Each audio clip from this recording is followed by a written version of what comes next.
Welcome into another edition of Locked On 76ers. Keith Pompey, Marc Farzetta, VJ Edgecombe sits again. What does this mean for the Sixers organization for the rest of Summer League? And again, how serious is this? Also, scouts weigh in as Keith Pompey did a little detective work about how NBA scouts feel about VJ Edgecombe. Talk about all that and more on this edition of Locked On 76ers.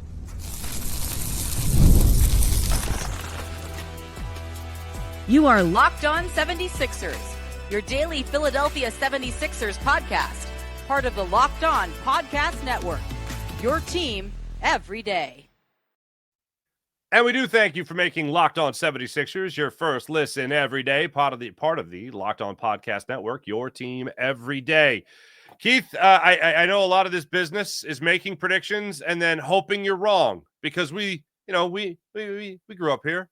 We know Sixers fans. We want them to have the best possible experience, even if it's just the Summer League. But again, as we predicted yesterday, VJ Edgecombe sat out the third and final game in Utah with this thumb injury, it's being called. When did you learn of the news that this was going to go down? And have you found anything else out about the severity of his thumb? No, I wish I was there in Salt Lake City or even going to Vegas so I can try to get to the bottom of this. But it's one of those things where I initially found out, I guess the same time we both did, right before the second game, right? You find out that he's not playing and that is day to day. And then I found out maybe a half an hour before yesterday's game that he wasn't going to play. But you and I, we both, when we listened to his post-game interview, he kind of let the cat out the bag a little bit when he said, for Vegas, next game's here. So it's like, to me, it was one of those things where that was a slip to where he just let it be known that he was done. Like, he was done. And you know what, Mark, the thing that's disappointing to me is, and I get it, you can do what you want to do, but there's either two things that's happening right now.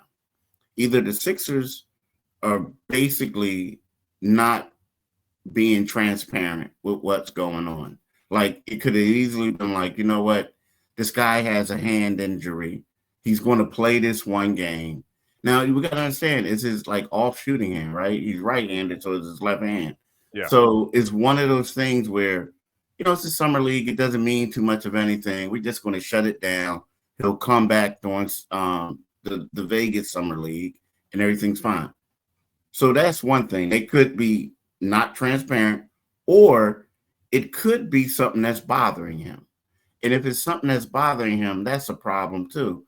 Because the thing that really I don't like about this situation is it brings you back to Joel Embiid last year, where they were saying everything is fine, this and that, and then we realized it's not fine, that they were just basically trying to, they weren't being transparent, put it that way. And then you think of the history of how everything is going, and you look at all the goodwill that they're having now with VJ Edgecombe. I mean, that was a phenomenal game. And now all of a sudden he's being lumped in with Joel Embiid, with all these other guys who suffered injuries. And this isn't the way to start, y'all. No. You gotta be more transparent on what's going on. Yeah, I 1,000% agree with everything you just said. I mean, you go back to the Joel Embiid thing. I mean, it literally was the week of the season opener. You're getting all excited for Paul George. He's banged up a little bit already with that knee contusion from the preseason play. You're getting excited to watch Tyrese Maxey, whatever Jared McCain's able to give you. And it's, oh, by the way, the guy that played in the Olympics isn't going to be ready for the season opener. What? Huh? That didn't make any sense. So here's what really bothers me. This, to me, it has to be the Sixers. And I think most people's opinion of this is like, I know it's the Summer League, but the Sixers are going to Sixer. This is what they do. They might overrest, or I'd say out of an abundance of caution. It's like, I haven't heard, and Keith, I don't think you've heard how the injury happened. And also, to go back to VJ Edgecombe's comments, I think this was the plan all along. When he had that slip of the tongue, the radar went off for you and I. Like, wait, hold on a second. Wait, what was that? When he said, just get ready for Vegas. I mean, the next game. It wasn't a a slip, like he just said the wrong thing.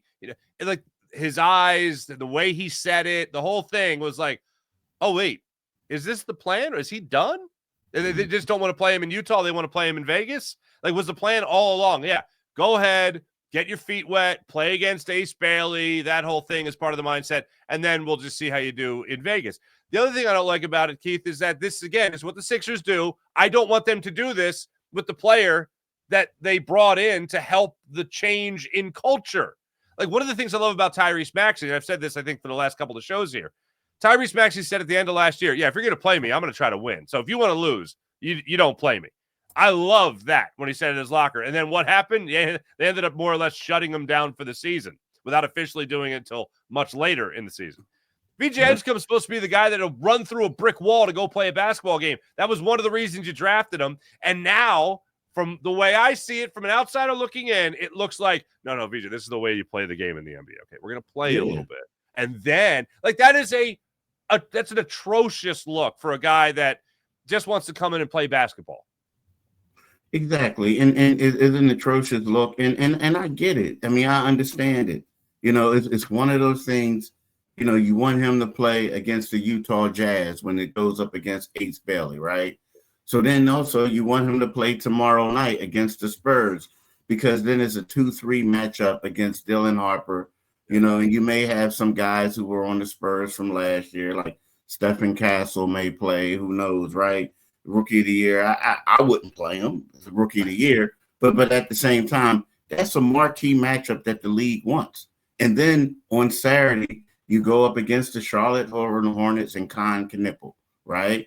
And then next thing you know, on the following Tuesday, you go up against the Washington Wizards. And you go up against Trey Johnson, right?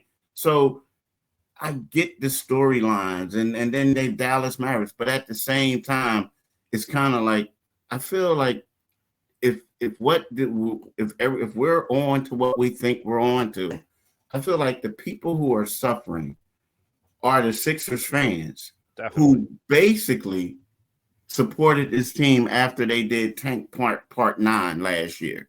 You know what I mean? Like, you know what I'm saying? Like, absolutely. They think, and everybody's like, okay, we got to get this pick. We got VJ. We love him. He's our story. He's our guy. And then it's kind of like, okay, well, he's not playing. I get it. Those games outside of him playing, no one wanted to watch that. Like no offense to all the other players who played, right. but no one wants to watch it. Like, you want to go out there and see what your top guy can do. You wanted to see what he could do in certain situations. But now what it's all about is, let's have him play against other top 5 guys so the league can market it. You know what I mean? So they can market it. It becomes something that ESPN wants, this and that. But I think the fans who staying up, I mean, and that's the crazy part about it. Like, these people are staying up late to watch these games, and then all of a sudden, like, oh, he's not playing. Oh, he's not playing. So it's crazy. Yeah, the idea that this would affect even the summer league, I think, is what's crazy. Yeah. I get during the regular season. I don't even get that because I don't like that either. The thing that bothers me is that unless it's a marquee matchup, they weren't going to play him. That was, I think, the mindset and the goal, to appease the NBA, to appease Adam Silver. That was the goal all along. And instead of just kind of being open and honest with it, I feel, from what I gather, they just one and done in Utah, and then we'll see what we get out of Las Vegas. And that was supposed to be this is supposed to be the mark of this is supposed to be a turning point, really, for the Sixers organization, to start bringing in people that'll help turn over the culture. And then they'll just say, no, I'm playing no matter what. And I want to play no matter what, but not the way they're going about it. And the one thing I will add, like, if that's what happened, just come out and say it from the gate. Say, like, exactly. Look, everything, he can play. We're being cautious, but we feel like we don't want him. We want him to get 4 days rest on his hand so he can come back. That way people wouldn't waste their time to say, oh, let's look at this game. Or like, just be a little transparent with it. Because right now, the fact that we're talking about it, believe me, man, you're getting text messages. I'm getting text messages from people saying, what the heck is going on with the Sixers? Here we go again. Joel Embiid, like the Sixers never change, you know? It's just, I don't know. It's just unwarranted to me. Essentially, I mean, it's not tanking because there's no reward, but like just to do this in the summer league it's like if you were to give me all the guesses in the world, my first guess would be like, oh, the Sixers, they rested it. They had a strategy of not playing them to hold them for better games in the summer league. Of all teams, of course, it would be the Sixers. All right. Now, there's some good stuff that comes out of all this, out of that one game. Some more stuff we can look forward to. Keith, you got a story on Inquirer.com right now about some scouts that have looked at VJ Edgecombe through one game and also through his college career, and kind of how the NBA game, this is what I found fascinating about your story, Keith, how the NBA game really benefits. You don't hear that ever. Oh, it's a faster game. It's a harder game at the NBA level. Well, for some guys, depending on their style, things could get a little bit easier in one specific aspect. We'll talk about that when we return. This is Locked On 76ers on the Locked On Sixers YouTube channel. You guys have heard me talking about Monarch Money before, but how about this? Monarch Money makes managing money easier, so much easier with Monarch Money. Whether you're growing your savings or planning a big purchase, Monarch puts you in the driver's seat. It's like having your own personal CFO in your pocket, giving you full visibility and control over your finances. Monarch Money isn't just a budgeting app. Oh, no, it's like complete financial command center. You can track all your accounts, investments, and spending in one place. So in addition to managing your money, you're also building wealth and saving. Maybe you got young kids like me saving for college down the line. Maybe you're saving up for that big purchase. Maybe you just got married. You're combining your finances. Monarch Money can help you out with all of it. So check out Monarch Money and take control of your finances with Monarch Money. Use promo code LOCKEDONNBA at monarchmoney.com for 50% off your first year. That's monarchmoney.com. Promo code LOCKEDONNBA for half off your first year at monarchmoney.com. Spacing. Spacing is something that came to the forefront in my mind when Ben Simmons was being a point guard for the 76ers and learning that position and learning the spacing and really learning how everyone kind of spreads the floor. When it comes to VJ Edgecombe, the speed and quickness, one NBA scout you talked to, Keith, talked about how it could be a benefit for him to be in the NBA to grow that part of his game even more. Yeah, it was, you know what, because it was funny. I mean, because, I called the guy. I spoke to him yesterday. Several of the guys yesterday, and I asked him about the game, and he was like, Keith, I'm telling you, I told you I like this guy, I do. And he said, he's fast, he's athletic, and I was like, yeah, but dude, like, it's playing against the G Leaguers, right? I mean, this and that. And he was like, yeah, Keith, but you don't understand the speed of the game and everything. His speed with the space and everything is going to enable him to get a lot of shots that people can't. And he also talked about with playing with Maxey and all these other guys. He says that's just going to help him out. He also mentioned this, like he said, being a part of the Bahamian national team, like everybody saw it. He said because he was on that team playing with NBA types, and he was not the guy, but at the same time, he didn't look like the high school dude out there. Like he looked the part. But here's the one thing, Mark, that it really stood out to me that another one of these scouts said to me. I asked him, I said, VJ wants to be a point guard. And I said, can he play that in this league?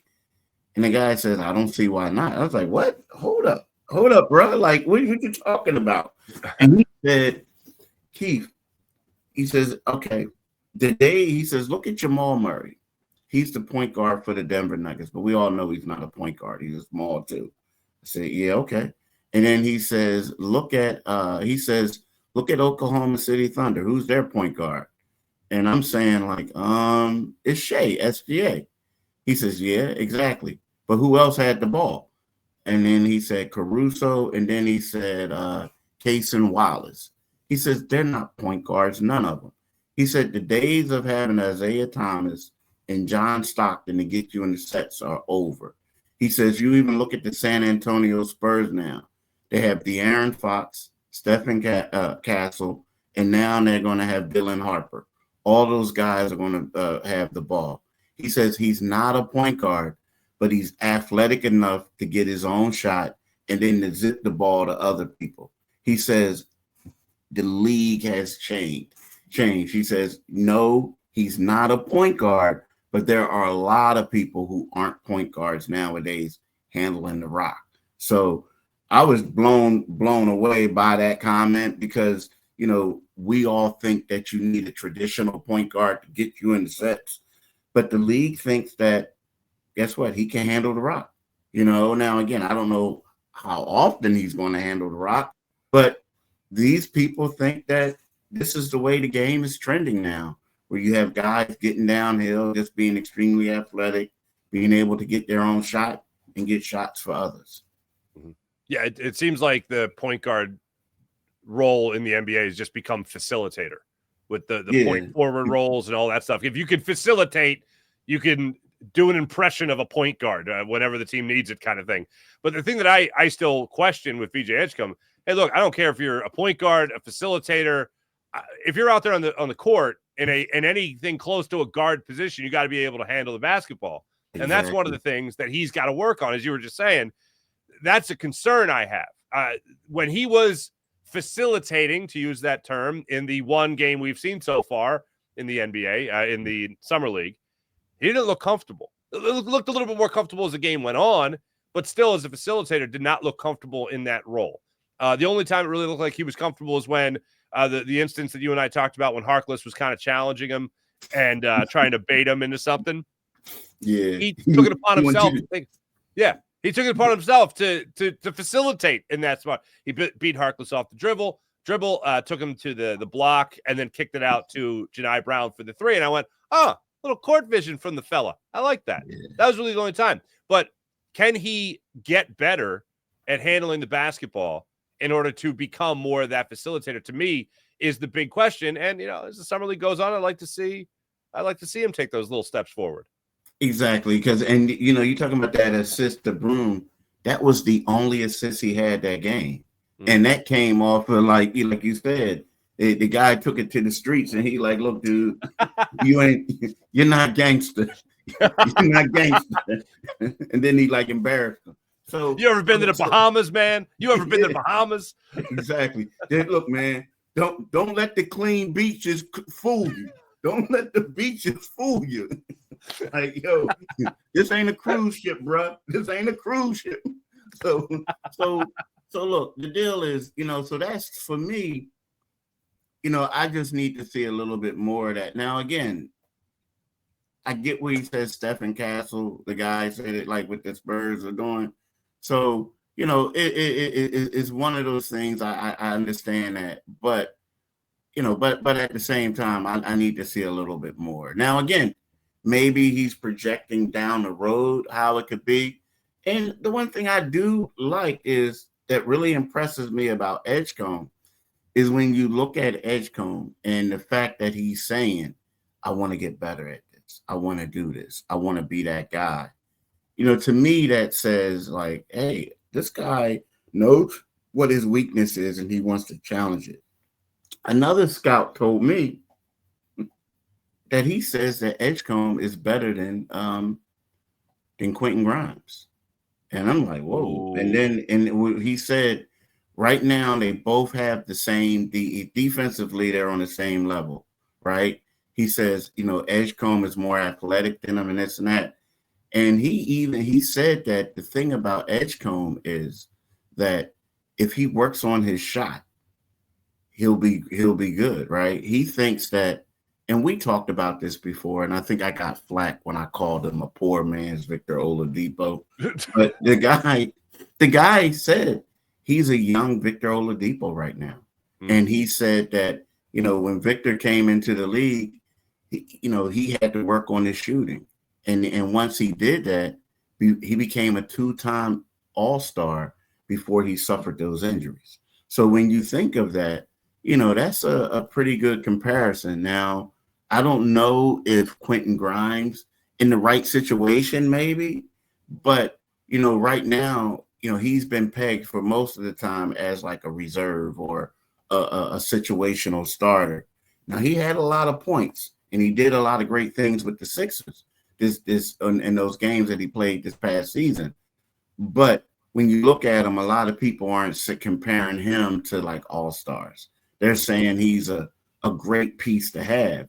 So the fact that these people think that he's a young Victor Oladipo, and if he gets his shot together, he's all-star, I think that speaks volume of VJ Edgecombe. So let me ask you this then. Can VJ Edgecombe, and by the way, Victor Oladipo, people forget, he got beat by Michael Carter-Williams for Rookie of the Year that year that obviously they're both. Yeah, that was crazy, right? Yeah, I mean, MCW, man. The MCW craze. Putting up Magic Johnson numbers. But obviously compiling them on a terrible basketball team, I might add. But how much we talk a lot about how much VJ Edgecombe can help his own stock in Summer League. We talk a lot about these guys helping their own stock in Summer League. We're going to talk about some of our takeaways from Utah from the 3 games in a second. But how much can these players' stock, I mean, not just help themselves, but hurt the stock of a guy like Quentin Grimes, who's still trying to get top dollar out there? Can the Sixers value him less due to VJ Edgecombe having a great summer? You know what? I don't think the Sixers would value him less. I think the Sixers fans would value him less, right? Gotcha. Because I think the Sixers are putting all this in perspective. Like, look, this is the 3rd overall pick. We picked him for a reason. We think that he can become an all-star. Well, you know, we think he's going to be great. Well, so we expect him to dominate, right? But I think that if VJ Edgecombe would have played in all 3 of those Summer League games, at least 2 of them, Salt Lake City, right, and would have dominated, I think that there would be more uproar from the fans saying, I can't believe you let Gershon Yabusele go for this guy who's not better than VJ Edgecombe. Now, again, I think if you put Quentin Grimes in the Summer League status at the way he is now, he would do the same thing, right? It maybe even score more points. But I think that from a fan standpoint, they're the ones who would be more in uproar over the signing, you know, or potential recruitment of potential signing of Grimes than it would be the team, because the team knows what he could bring. Fair enough. All right, when we come back, I do want to talk about the takeaways from Utah going into Vegas. Look, I'm going to be honest. Watching these games, all 3 of them, Keith, there was some good time. 1 win, but some good times along the way with the 76ers. Talk about that when we return. This is Locked On 76ers. Just like that, we're back. Keith, we've talked a lot about Hunter Salas. We've talked a lot about Jalen Hood-Schifino. Dembona did not play in last night's game, so congratulations to him. 0 fouls. Really cut back on that. But that was a fun game. Here, I'm going to tell you this. One of the things I really loved, and in last night's game, Judah Mintz absolutely went off. Like from tip, he went off. 26 points for him last night, and the last 5 points of the game for him were in a crucial moment where the Sixers could have lost. Now, do I care if the Sixers win or lose in Summer League? No. Keith, do you care? I'll ask you. Do you care if the Sixers win or lose in Summer League? Nah, I could care less, man. Right. I could care less. The fans don't care either. But you know what I do care about? Whether or not the players care about winning. And Mintz at the last second last night of his 26 points, the last 5 of them came with the Sixers lead threatened to the point where they were trailing by a point with about a minute left. And then Mintz, he has a hard drive to the basket. Then he's got an N1, converts all those situations to 5 points. And I'm like, oh, we're looking for some dog in a player? My man Mintz, he got that dog in him. Keith Pompey. That's something I could take away from Summer League going into Vegas. Yeah, I like Judah Mintz. The only thing I don't like about him is he chose Syracuse over Pitt. What's wrong with you, brother? What's wrong with you? Yeah, come on. Now, Judah Mintz played well. We talked about it. We talked about Hood-Schifino, Jalen Hood-Schifino being a guy that was really – he was one of the guys that we talked about early on who we thought that could benefit from this. But then it was kind of like that second game, Judah Mintz was creeping up on us, right? This last game, he played well. And I'm going to give – now, VJ Edgecombe only played in one game. He had 28 points in that game. But when we look at it, Judah Mitch was the MVP of the 76ers Summer League because, he was second on the team in scoring with an average of 19.3 points. Now, the crazy part about it is if you look at his statistics, right, shooting percentage. So this guy is a point guard. He shot 60% from the field in Summer League play. But the funny part about it is that he was only 20% from three. So it means his long range shot wasn't falling, but he was able to use his quickness and to get by people and make shots. And he was extremely crucial from the foul line, where he shot 91.3% from the foul line. So when you look at that, you're saying to yourself, this guy was outside of just missing shots, missing threes. He was extremely clutch, right? So I kind of like what my man brought to the table. I felt like he played extremely well. He was averaging he had like 3 assists a game, 2.3 rebounds, 1.3 steals. So again, we have to factor in that this is Summer League ball, but at the same time, we're talking about a guy who's not on contract, a guy who was a two-way guy for the Sixers at the beginning of the season, and then turned out to be, he just basically turned out to be a standout for the Blue Coats, but at the same time, he's producing and showing that he deserves another opportunity to get a chance to try out for this team. Absolutely. I also thought last night Justin Edwards' best game of the Summer League. His numbers haven't been terrible, but you would expect more, especially from a guy that now has a 3-year deal with the Sixers, but a guy that logged a year in the NBA, worked his way up throughout the season last year, was in the rotation, as you mentioned yesterday. Last night, he looked like that player to me. Yeah, he did. And it's kind of like, finally he got into his groove, he got into his rhythm. He showed what he could do. And it's funny, I don't know if, okay, I'm getting ready to sign my contract. I'm focusing on that or I'm playing with other players. Like, the first game I'm playing with VJ Edgecombe, okay, a dim bonus plan. I got to get out my comfort zone and do a different role or I'm trying to fit in a little bit too much. But as you said, he came back last night and he played well. Now, he put it this way, he played the way that we expected him to play, right? You look at this guy and you say to yourself, he's the guy who has the most experience of anyone on the Sixers team, of anyone. And so you expect him to not per se dominate, but you expect him to have a good game. And last night his shot was falling. He was 3 for 6 on threes. He made 6 of 11 shots. He had 2 steals. He did have 3 turnovers, but at the same time, this was by far his best game. He looked the part. He looked like an NBA player, playing on Summer League, as opposed he was looking like a guy who just was struggling and making a lot of mistakes. All right, I'm going to put this ball on the tee for you, and you can hit it 300 yards down the center of the fairway here. Hunter Salas last night, that was fun. Box scored double digits in scoring off the bench, but it was fun to watch him play and really showing off the athleticism last night. Yeah, the guy is extremely athletic, extremely athletic. I think that it's funny, he's here on a 2-way.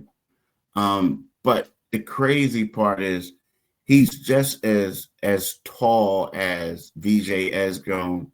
He's a little bit slender than him, but they have similar build, right? It's a little bit athleticism. I felt like before the first game that he played in, he looked a little confused. It looked like he was trying to fit in, but he looked a little bit more comfortable this game. I honestly feel like, he's a 2-way guy, a guy who will get an opportunity to show what he can do. I feel like he could be a guy who is kind of sort of like Ricky Council. And what I mean by that is a guy who they say, hey, look, bro, it's not about scoring. It's about getting out in transition, playing defense. You're going to get some lobs. You're going to do some other things. But I think the thing that can separate him from Council is that, and I know he struggled shooting the ball last year at Wake Forest, but I believe that he's the guy who can come in and knock down threes. The year before that, he was phenomenal. Now, the only thing he has to do is on the defensive end, like his 2 games, his plus minus was bad, right? So I think that he has to be a little bit more aware on the defensive end. You know, right now is like his head is kind of like on a swivel, like, okay, who's going backdoor, this and that. Right. But I think that, you know, he had 11 points in 18 minutes. He made 4 9 shots. You know, he made both his foul shots, 2 assists, 1 steal. I feel like that, you know, he's a guy that could be a steal for the 76ers because, you know, he was projected to be drafted, but he fell to the Sixers. And, you know, all I know is that Nick Nurse and a couple other people are happy to have him. So, you know, that would be he could be a great pickup for them. I always feel like guys like that are really trying to make a roster, they need something to happen early in the game to make them feel like they're in it, that they could do, and give them confidence the rest of the way. And I think it was the final minute of the first quarter. He had that thunder slam. And I'm like, oh, all right, let's see what all right, 3 more quarters of this. Let's see what you got. And he'd come off the bench and he'd contribute every time. So that was a lot of fun watching that athleticism. Keith, we got no game today. Tomorrow, Thursday, NBA Summer League gets underway in Vegas, the Vegas edition of NBA Summer League. I'm going to go ahead and make another prediction, Keith. Let's make another prediction. VJ Edgecombe magically healed somehow. Yeah, Miracle. Yep. The bruise is gone. So I look forward to talking about that game. At least we're talking about him playing again. Make sure you guys are following Keith Pompey on all social media platforms, reading his stuff, Inquirer.com. We thank you for making Locked On 76ers your first listen today. For your next listen, how about Locked On NBA podcast, where there is no off season. Doug, Matt, Hayes, keep you up to date on contract negotiations, rumors, and everything you need to be the most informed NBA fan. Find Locked On NBA on YouTube or wherever you listen to your podcast, part of the Locked On Podcast Network, your team every day. For Keith Pompey, I'm Marc Farzetta. Have a great rest of your day, everybody. Back with you guys tomorrow. See you then.